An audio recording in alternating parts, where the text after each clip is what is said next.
जय हिंद दोस्तों। यूपीएससी हिंदी के इस ऑनलाइन प्लेटफॉर्म पे मैं अवनीश सिंह आप सभी का स्वागत करता हूं। आज हमारा चैप्टर कौन सा स्टार्ट हो रहा है? जैन धर्म। अमूमन क्या होता है, मैं आपको टॉपिक के बीच में बोलता हूं सीट बेल्ट टाइट करने के लिए। A plane is going in turbulence zone, please fasten your seat belt. लेकिन आज जो है आप लोग अपने सीट बेल्ट शुरू से ही बांध के रखिएगा, क्योंकि ये ऐसा चैप्टर है ना कि जहाँ पे आप एक सेकंड के लिए कंसंट्रेशन आपका भंग हुआ और प्रश्न जो है वो गलत हो जाएगा। रोज नहीं बोलता हूँ ना, पर आज है ये समस्या है इस चैप्टर के साथ कि हर लाइन के हर बिंदु से प्रश्न पूछा हुआ है। तो हम लोग कहीं ये नहीं, मैं आपको बोल सकता हूँ कि इसको छोड़ दीजिए, ठीक। और प्रश्न पूछ चुका है, पूछेगा नहीं, प्रश्न हर बिंदु से प्रश्न पूछ चुका है। तो अब जब अगला पूछेगा तो वो रिपीटेड ही पूछने के चांसेस बहुत ज़्यादा हैं। और ये बहुत ज़्यादा इंपॉर्टेंट चैप्टर है। इससे अकेले इसी चैप्टर से कम से कम 100 बार प्रश्न आए हुए हैं, 100 से अधिक प्रश्न, ठीक। तो चलिए स्टार्ट करते हैं हम लोग। सबसे पहली चीज, जैन धर्म के संस्थापक या प्रथम तीर्थंकर आपसे पूछे तो आप लगाएंगे ऋषभदेव। कौन? ऋषभदेव। यहाँ पे कुछ कुछ कंफ्यूजन होता है, उसको क्लियर करना ज़्यादा जरूरी है। इसको पढ़ लेने से ज़्यादा कंफ्यूजन को क्लियर करना। जैसे प्रथम तीर्थंकर या संस्थापक तो ऋषभदेव। 23वें पार्श्वनाथ, 23वें तीर्थंकर पार्श्वनाथ, इनके बारे में प्रश्न पूछा हुआ है। 24वें कौन है? महावीर स्वामी। तो ये क्रम याद रखना है, पहला 23वें और 24वें, जो 24th जो थे, इन तीनों का क्रम याद रखना है। तो सबसे ज़्यादा इंपॉर्टेंट हमारे लिए हो जाते हैं ये महावीर स्वामी, ठीक। लेकिन यहाँ से प्रश्न पूछ चुका है, प्रथम तीर्थंकर ऋषभदेव, 23वें तीर्थंकर पार्श्वनाथ। तो एक तो यहाँ से प्रश्न पूछा हुआ है। दूसरा, आजकल ट्रेंड में ये लेके आया है कि अभी आगे के चैप्टर में दिखाऊंगा, पूछ दे रहा है कि कौन से तीर्थंकर का जो है वो क्या सिंबल था। घोड़ा, सर्प, ये किसका सिंबल था? कौन से वाले तीर्थंकर? प्रथम तीर्थंकर, द्वितीय तीर्थंकर। तो ये आपको एक बार पूरी लिस्ट आपको याद करनी पड़ेगी, क्योंकि ये कहीं से भी उठा के, जैसे खास करके जैसे देखिए, पता चले इसमें से कोई यूपी से बिलोंग करता था तो वहां से उठा करके पूछ दिए, जैसे किसका सांड किसका है, हाथी किसका है, निम्न में से किसका घोड़ा, इस तरह से उठा करके प्रश्न पूछ रहा है। अभी यहाँ पर आएंगे हम लोग, पहले ये देखें। तो आपने 2-3 प्रश्न देख लिया। ये किस वंश से संबंधित है? काशी के इक्ष्वाकु वंशीय राजा अश्वसेन के पुत्र थे, ठीक है ना। तो ये काशी आ गया ना नाम, वाराणसी, वाराणसी वाला, तो यूपी का हो गया ये सेक्शन। तो इसलिए पार्श्वनाथ के बारे में खास करके कभी कभी पूछ देता है, राइट। इनके द्वारा दी गई शिक्षा क्या थी? इनके द्वारा दी गई शिक्षा क्या थी? हिंसा नहीं करना है, सदा सत्य बोलना है, जो हम बोलते हैं कभी झूठ नहीं बोलते हैं, ठीक। मजाक नहीं कर रहा हूं किसी से, ठीक। चोरी न करना और संपत्ति ना रखना, चोरी ना करना और संपत्ति ना रखना। तो ये हो गया पार्श्वनाथ के बारे में। आगे चले, यहां से स्टार्ट हो गया आपके महावीर स्वामी। ये जैन धर्म के 24वें तीर्थंकर हैं। क्या है? 24वें तीर्थंकर हैं, राइट। महावीर का जन्म कब हुआ था? 540 ईसा पूर्व में हुआ था, कुंडग्राम। अभी हमने पढ़ा था ना वैशाली, विदेह मिथिला वैशाली, वही वाला, उसमें से ही वैशाली के कुंडग्राम में इनका जन्म हुआ। इनके जो पिता थे सिद्धार्थ, इनके पिता थे सिद्धार्थ। बौद्ध धर्म में भी इस नाम का इस्तेमाल कहीं किया गया है क्या? थोड़ा सा दोनों में कहीं कहीं कुछ मिला के कंफ्यूजन हो जाता है, उसको ध्यान रखना है। इनके पिता का नाम क्या था? सिद्धार्थ। वो कौन से कुल के थे? ज्ञात्रिक कुल के थे। कौन से कुल के थे? ज्ञात्रिक कुल के थे, ठीक। और जो इनकी माता जी थी, अब ये नहीं कि बस ये सब जितना येलो येलो हाईलाइट किया होना सब इंपॉर्टेंट है, इसमें बहुत ज्यादा इंपॉर्टेंट है। ज्ञात्रिक कुल के थे। माता जो थी इनकी त्रिशला थी। यहां से पूछा हुआ, जो त्रिशला कौन थी? वो लिच्छवी के राजा चेटक की बहन थी। लिच्छवी के राजा चेटक की बहन थी। ये भी प्रश्न पूछा हुआ है परीक्षा में आपके, राइट। नेक्स्ट, महावीर की माता की बात हो गई, उनके पिता की बात हो गई, ठीक। सिद्धार्थ की, उनकी माता कौन थी? त्रिशला। अब आ गए उनकी पत्नी, ठीक। माता पिता के बाद पत्नी। तो महावीर की पत्नी कौन थी? यशोदा, यशोदा, ठीक। इनकी एक पुत्री भी थी, ठीक। महावीर स्वामी की एक पुत्री भी थी, जिनका नाम क्या था? अनोजा। क्या था? अनोजा। इनकी पुत्री का नाम क्या था? अनोजा प्रियदर्शनी। राइट। आजकल परीक्षा में ऐसे करके दे रहा है कि पुत्री की जगह पत्नी लगा दे रहा है, पत्नी की जगह पुत्री। ठीक, कि इनकी पत्नी थी ये। तो ध्यान रखना है कि पत्नी थी कि किस पुत्री का क्या नाम था, पत्नी का क्या नाम था, ये दोनों में अंतर एकदम स्पष्ट रखना है। ठीक। महावीर के बचपन का नाम वर्धमान। मैं क्या था, ये वर्धमान में और सिद्धार्थ में कंफ्यूज हो जाता था। मतलब जब अभी भी कंफ्यूज हो जाता हूँ कभी कभी, तो अगर रिवीजन छोड़ देता हूँ तो कंफ्यूज हो जाता हूँ मैं। मतलब होता है कुछ, जैसे एक वो ये वाला sign greater than less than वाला, ये वाला साइन जो है उसमें कंफ्यूज हो जाता हूँ। कुछ कुछ चीज़ें हैं जहाँ पे मतलब पता नहीं क्या समस्या है। ठीक। इनके बड़े भाई का क्या नाम था? नंदीवर्धन। इनके बड़े भाई का क्या नाम था? नंदीवर्धन। ठीक, ये हो गया। इनको किस उम्र में जो है वो संन्यास जीवन को इन्होंने स्वीकारा था? संन्यास जीवन को नहीं स्वीकारा था, मतलब सॉरी, माफ करिएगा। किस आयु में ये अपने बड़े भाई से अनुमति लेकर संन्यास जीवन को निकले थे? 30 वर्ष की। 30 वर्ष की। ठीक। 12 वर्ष की कठिन तपस्या के बाद महावीर स्वामी को, ये देखिए, ये भी ध्यान रखना है, जृंभिक के समीप, कहां पर? जृंभिक के समीप समीप ऋजुपालिका नदी के तट पर। किस नदी के तट पर? ऋजुपालिका नदी के तट पर। यह भी ध्यान रखना है आपको, साल वृक्ष के नीचे। ये भी ध्यान रखना है आपको, ये नहीं कि सिर्फ साल वृक्ष। जृंभिक के समीप, ऋजुपालिका नदी के तट पर और साल वृक्ष के नीचे, ये तीनों चीज आपको ध्यान रखना है। यहां पर उनको क्या हुआ? ज्ञान की प्राप्ति हुई। क्या हुआ? ज्ञान की उनको प्राप्ति हुई, संपूर्ण ज्ञान की। और इसी समय से महावीर स्वामी जो है वो क्या कहलाए? जिन, अहर्त या निग्रंथ। जिन मतलब विजेता, अहर्त मतलब पूज्य, निग्रंथ मतलब बंधनहीन। अब उन पर संसार का किसी प्रकार का कोई बंधन नहीं है, वो क्या है? बंधनहीन है। महावीर ने अपना पहला उपदेश जो है वो किस भाषा में दिया? प्राकृत अर्धमागधी भाषा में। इसको आप जब ये भाषा वाली बात आया करें ना, तो आप कंफ्यूज हैं कहीं पे कि कहीं प्राकृत, कहीं पाली, कहीं अर्धमागधी, कहीं कुछ दिया रहेगा। तो इसका आप एक अलग लिस्ट बना ले, भाषा के लिए एक अलग पेज ही बना ले, किस भाषा में कौन सा अभिलेख था, किस भाषा में कौन सी पुस्तक थी, किस भाषा में उपदेश दिया। तो ये भाषा वाला बड़ा कंफ्यूज करता है और ये पूछता भी है, सबसे बड़ी समस्या तो ये। तो इसका आप लिस्ट बना लीजिए। ठीक, मैंने बता दिया।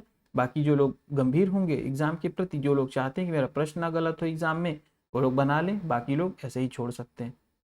जो लोग बगल में मोबाइल रख के बस देख रहे हैं। नेक्स्ट, महावीर के अनुयायियों को क्या कहा जाता था? निग्रंथ। आपसे प्रश्न ऐसे पूछेगा, निग्रंथ किसे कहा जाता था? तो महावीर के अनुयायियों को। ठीक, ये जो बताया हूं भाषा वाला, ये ध्यान रखिएगा, कहीं पाली दे दिया तो आप गलत कर देंगे। ठीक। महावीर के प्रथम अनुयायी कौन थे? दामाद जमाली। पुत्री थी ना उनकी प्रियदर्शनी, अनोजा प्रियदर्शनी, उसके पति थे ये जामिल। ठीक, जामिल लिखा हुआ है यहाँ पर। तो इनसे उनका विवाह हुआ था। ठीक, तो ये महावीर के प्रथम अनुयायी और दामाद भी थे। नेक्स्ट है, प्रथम जैन भिक्षुणी नरेश दधिवाहन की पुत्री कौन थी? प्रथम जैन भिक्षुणी कौन थी? ये पूछेगा कि प्रथम जैन भिक्षुणी कौन थी। तो कौन थी? चंपा। ये ध्यान रखें, कौन थी? तो चंपा। ठीक, ये पूछिए अगर कि जो प्रथम जैन भिक्षुणी चंपा कौन थी, कौन थी, तो वो नरेश दधिवाहन की पुत्री थी। ठीक। महावीर ने अपने शिष्यों को कितने गणधरों में विभाजित किया था? 11। 11। ठीक, नेक्स्ट आपसे पूछता है यदि कि अकेला ऐसा गंधर्व जो महावीर की मृत्यु के बाद भी जीवित रहा और जैन धर्म का प्रथम थेरा या मुख्य उपदेशक बना। ये शायद आ नहीं रहा है, क्या आप लोग देख लीजिए। प्रथम थेरा या मुख्य उपदेशक बना। आपके पास बुक होगी ना, आप लोग अपनी बुक में देख लें। ठीक, तो कौन व्यक्ति है वो अकेला गंधर्व? कौन है? आयु सुधर्मा, वेरी इंपॉर्टेंट, आयु सुधर्मा, राइट। महावीर स्वामी के भिक्षुणी संघ की प्रधान कौन थी? ये शायद नेक्स्ट पेज में होगा। चंदना थी। कौन थी? चंदना। कौन थी? चंदना, राइट। नहीं है तो आप उसको नोट कर लें आप लोग, कौन थी? चंदना। ठीक, अपने बुक में मार्क कर लें आप लोग। और अगर कोई शिकायत लेके आएगा कि सर दिख नहीं रहा था जब आप पढ़ा रहे थे, तो इसका मतलब है कि आप किताब सामने रख के नहीं पढ़ रहे हैं, यानी आप सिर्फ वीडियो देख रहे हैं, आप मौज मस्ती कर रहे हैं, अपना समय काट रहे हैं। तो मैं कोई अगर बोला कि अगर दिख नहीं रहा है तो मैं जान जाऊंगा, ठीक, यानी वो किताब लेके नहीं बैठा है, पढ़ नहीं रहा है, वो कॉपी पेंसिल उसके हाथ में नहीं है। ठीक, आप लोग बोर तो नहीं होते हैं ना? हाँ, सही बताइएगा, बोर नहीं ना होते हैं आप लोग? मैं कुछ इधर उधर की बकैती करता हूँ तो अगर बोर होते हो तो बताइएगा, बकैती नहीं करूँगा, एकदम लगातार पढ़ाता चला जाऊँगा। ठीक, जैसे जब मुझे लगता है कि थोड़ा बोरिंग वाला टॉपिक पढ़ा लिया हूँ तो थोड़ी बकैती कर लेता हूँ 1-2 मिनट, ताकि आपके भी दिमाग को जो है थोड़ा सा वो रेस्ट मिल जाए। लेकिन अगर आप लोग को नहीं अच्छा लगता होगा तो नहीं करूँगा। ठीक, लेकिन हमको तो अच्छा लगता था जब हम लोग के टीचर बकैती करते थे, तभी ज़्यादा अच्छा लगता था। हम लोग सोचते थे आज पूरा दिन बकैती ही चले तो ठीक रहेगा। बहुत हम लोग नहीं पढ़ते थे हम लोग मन से। ठीक, हम लोग सोचते थे सर, हम लोग लंच उनसे मांगते थे। सर जब 2 घंटे 2.5 घंटे क्लास चलती थी तो हम लोग ज़बरदस्ती जिद करते थे कि हम लोग को बीच में टाइम चाहिए 15 मिनट का, है 15 मिनट चाय पीने के लिए टाइम चाहिए। ज़बरदस्ती हम लोग उनसे मांगते थे कि बिना इसके तो नहीं चल पाएगा। और जानते ही थे कि 15 मिनट के लिए अगर वो छोड़ते थे तो हम लोग कब आते थे इसका पता ही नहीं, पता चलता आते एक टॉपिक 2 टॉपिक खत्म हो चुका रहता था। चलिए, ये सब यूपीएससी हिंदी वाली जो टीम है ना वो सब चलिए, ऋषभ देव यहाँ से प्रश्न आता है आपको, आप लोग इसको ध्यान रखिएगा। ऋषभ देव, इनका प्रतीक चिन्ह क्या है? सांड। अजितनाथ, हाथी। ये ध्यान रखिएगा, आजकल यहाँ से प्रश्न पूछ रहा है। ठीक, संभव, घोड़ा। ये याद कैसे होगा ये मुझे नहीं पता है, बस मैं बता दे रहा हूँ, मुझे खुद नहीं याद है ये। प्रश्न आता गलत हो जाता है यहाँ से, अभी रट नहीं पाया हूँ मैं इसको, लेकिन आप लोग रटिएगा अगर चाहते हैं प्रश्न सही हो तो। संपार्श्व सप्तम, स्वास्तिक। ठीक, शांति, ये जैन तीर्थंकर थे। शांति, हिरण। ठीक, अरे ये प्रथम, द्वितीय, तृतीय, 16वें, 18वें यहाँ पे दिए हुए हैं। ठीक, तो जो जो इम्पोर्टेंट है इसमें दे दिए, सारे नहीं दिया है, तो जो जो इम्पोर्टेंट है बस ये याद रख लीजिए। बस इतना नहीं याद कर पाएंगे कौन 18वें थे कौन 17वें थे। नामिका नीलकमल, अरिष्टनेमी का शंख, पार्श्व का सर्प और महावीर का सिंह। बस इतना आप लोग ध्यान रख लें। ये 21वें 18वें चक्कर में पता चलेगा, ये भी आएगा तो गलत हो जाएगा। ठीक, नेक्स्ट है, 2 जैन तीर्थंकर ऐसे थे, ऋषभ देव और अरिष्टनेमी, जिनके नामों का उल्लेख क्या हुआ है? ऋग्वेद में मिलता है। जिनके नामों का उल्लेख क्या होता है? ऋग्वेद में मिलता है। वेरी वेरी इंपॉर्टेंट, आप लोग यहाँ पे एक स्टार लगा लीजिए। ठीक, अरिष्टनेमी को भगवान कृष्ण का निकट संबंधी माना गया। भगवान कृष्ण का दर्जा दिया गया, भगवान कृष्ण के साथ इनका संबंध जोड़ा गया है। ठीक, भगवान कृष्ण का इन्हें निकट संबंधी माना गया है। राइट, नेक्स्ट है, देखिए होता क्या है, लगभग 300 ईसा पूर्व जो है, 300 ईसा पूर्व, आप छोटी सी बात समझ लीजिए, क्या होता है? मगध में अकाल पड़ता है। क्या होता है? मगध में अकाल पड़ता है। तो जो ये भद्रबाहु होते हैं ना, भद्रबाहु और स्थूल भद्र, ये 2 लोग थे जैन धर्म को आगे ले जाने वाले। तो भद्रबाहु क्या करते हैं? इस अकाल के कारण अपने शिष्यों के साथ कर्नाटक चले जाते हैं। क्या करते हैं? कर्नाटक चले जाते हैं और कुछ अनुयायी क्या करते हैं, स्थूल भद्र के साथ मगध में ही रुक जाते हैं। ठीक, फिर जब अकाल खत्म होता है, इनको लगता है अकाल चलो अब स्थिति सुधर गई है, तो ये वापस आते हैं, कर्नाटक से वापस आते हैं यहाँ मगध। राइट, होता क्या है वहां पे कि भद्रबाहु के वापस लौटने पर मगध के जो साधु थे वो क्या करते हैं, साधुओं से उनका जो है वो मतभेद हो जाता है। क्यों? क्योंकि जब वो बाहर रहे थे तो उनके मत क्या होते हैं, वो दूसरे हो जाते हैं, और यहाँ के लोगों के मत दूसरे हो जाते हैं। उनके मत में क्या होता है, मतभेद। मतभेद यानी क्या हो गया कि दोनों लोग के मत अलग अलग हो जाते हैं, यानी दोनों लोग के विचार अलग अलग हो जाते हैं। तो स्थूल भद्र के जो शिष्य होते हैं वो क्या कहलाते हैं, श्वेतांबर। स्थूल भद्र के जो शिष्य होते हैं वो क्या कहलाते हैं, श्वेतांबर। आप लोग कंफ्यूज नहीं हो रहे हैं ना, भद्रबाहु और स्थूल भद्र दो हैं। ठीक, भद्रबाहु कर्नाटक चले जाते हैं, स्थूल भद्र यहीं पे मगध में ही रुके रहते हैं। ठीक, भद्रबाहु वापस आते हैं, तो स्थूल भद्र के जो शिष्य थे और जो लोग थे यहाँ पर, और जो भद्रबाहु के आए थे, उन दोनों लोगों में मतभेद होने लगता है। मतभेद क्यों होने लगता है, क्योंकि दोनों लोग के विचार अलग अलग, मत अलग अलग हो जाते हैं।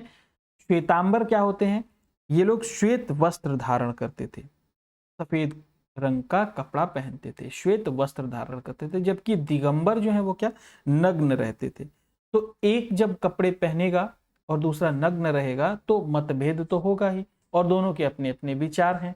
राइट, तो जो भद्रबाहु के थे, जो कर्नाटक से आए थे, वो दिगंबर कहलाए, नग्न अवस्था में रहते थे, जबकि स्थूल भद्र श्वेतांबर इनके शिष्य कहलाए, श्वेत वस्त्र ये धारण करते थे। यहाँ पे श्वेतांबर लिखा ना, श्वेता तो श्वेत वस्त्र, ये आप लोग ध्यान रखेंगे। ठीक, तो ये दोनों में अंतर समझ में आ गया ना, कौन थे श्वेतांबर, कौन थे दिगंबर। राइट, ये हो गया। ये अब पढ़ लीजिए आप लोग, दिगंबर और श्वेतांबर। दिगंबर और श्वेतांबर, इनमें अंतर के साथ साथ ये भी आप लोग ध्यान रखते चलिए कि कभी कभी प्रश्न यहाँ सेंटेंस से क्रिएट कर देगा, जैसे 2 सेंटेंस बना दिया, ऐसा लिख दिया कि श्वेतांबर संप्रदाय के लोग 5 निग्रहों का पालन करते थे, तो 5 का नहीं करते थे, केवल 4 का। ठीक, तो ये भी ध्यान रखना है कि जब विकल्प इस तरह से देगा तो उसके लिए हमको एकदम कंठस्थ याद रखना है दोनों चीजों को, और यहाँ पे डिफरेंस के तरीके से तो याद रखना ही रखना है। ठीक, तो जो दिगंबर थे वो 5 निग्रहों का पालन करते थे। निग्रह क्या है, वो 5 निग्रह, सत्य, अहिंसा, आस्तेय, अपरिग्रह और ब्रह्मचर्य। जबकि ये जो थे वो ब्रह्मचर्य का पालन नहीं करते थे। श्वेतांबर ब्रह्मचर्य का पालन नहीं करते थे। राइट, ये जो है, ये संप्रदाय जो दिगंबर संप्रदाय है वो 6 अनंत पदार्थों का अस्तित्व प्रकट करती है। इनका मानना था, वो कौन कौन है, आत्मा, पदार्थ, अंतरिक्ष, गति, स्थिरता और समय। जबकि ये सिर्फ 5 को मानते हैं। ठीक, ये सिर्फ 5 को मानते हैं, ये समय को नहीं मानते, ये समय को नहीं मानते हैं। नेक्स्ट है, इसमें महिलाएं तीर्थंकर नहीं हो सकती थी। महिलाएं तीर्थंकर नहीं हो सकती थी। ठीक, और जो ये श्वेत वस्त्र धारण करते थे, यहां पर महिलाएं तीर्थंकर हो सकती थी। ठीक, ये क्या मानते थे, महावीर ने विवाह नहीं किया था। जब ये महिलाओं को तीर्थंकर मानते ही नहीं थे, और ये मानते थे कि जब उन्होंने भी तीर्थंकर नहीं बनाया होगा, महावीर के विचारों को फॉलो करते थे, और ये ऐसा मानते थे कि महावीर ने जब स्त्री जब नहीं इस धर्म से संबंधित होगी तो ये क्या किए होंगे, ऐसा माने होंगे कि महावीर ने विवाह नहीं किया था। और ये क्या करते थे, माना था कि महावीर ने विवाह किया था और उनकी संतान थी, अभी हमने पढ़ा है। ठीक, ये मानते थे कि 19वें जो तीर्थंकर थे मल्लीनाथ, वो पुरुष थे, और ये क्या मानते थे, वो स्त्री थे। ठीक, इनका कहना है कि मूल जैन ग्रंथ जो है आगम ग्रंथ जो है वो जैन ग्रंथ वो खो चुका है। और ये क्या कहते हैं, ये जैन आगम ग्रंथ को स्वीकार करते हैं, ये मानते हैं कि है और उसे हमने अध्ययन किया है और उसके अनुसार हम चल रहे हैं। ठीक, ये मानते हैं कैवल्य प्राप्ति के बाद उपवास करके रहा जा सकता है। ये मानते हैं कैवल्य यानी ये पूर्ण ज्ञान की प्राप्ति हो जाए हमें तो हम उपवास करके रह सकते हैं, और इनका मानना है कि हम भोजन कर सकते हैं। तो अगर इन दोनों में अंतर अगर उस समय नहीं क्लियर होगा ना, तो ये ध्यान रखिएगा कि जो श्वेतांबर वाले थे ना, वो थोड़ा थोड़ा उनकी लाइफ जीना क्या था, आसान था। जो श्वेतांबर वस्त्र धारण किए थे उनके अनुसार जीवन जीना आसान था। ठीक, तो ये भी आप जो है मान करके उत्तर को मार सकते हैं। लगभग हम लोगों से मिलते जुलते, हम लोग श्वेत वस्त्र नहीं लेकिन वस्त्र धारण करते हैं, हम लोग स्त्री को मानते हैं। ठीक, हम लोग भोजन करते हैं, ये लोग भोजन नहीं करते हैं, ये मानते हैं ये लोग। ठीक, तो आप लोग थोड़ा थोड़ा इसको वहां से ट्रिक लगा करके थोड़ा सा कर सकते हैं सही आप इसको। ठीक, मैं आप लोग को स्लो तो नहीं पढ़ा रहा हूँ ना, मतलब मेरा जो पेस है पढ़ाने का, जो वीडियो में जो मेरा पेस है पढ़ाने का, वो तो नहीं स्लो है ना। हाँ, राइट। ये स्त्रियों के इसी जीवन में मुक्ति का विरोध करते हैं, और ये क्या करते हैं, उनको स्त्रियों को मुक्ति का अधिकारिणी मानते हैं। ये सफेद वस्त्र नहीं पहनते हैं, ठीक ना, क्योंकि इसे निर्वाण मोक्ष में बाधक मानते हैं, जबकि ये सफेद वस्त्र धारण करते हैं। तो ये था आप लोगों का अंतर, राइट। अब देख लें जैन संगीतियां, ये पेज थोड़ा सा पर आप लोग को दिख रहा होगा।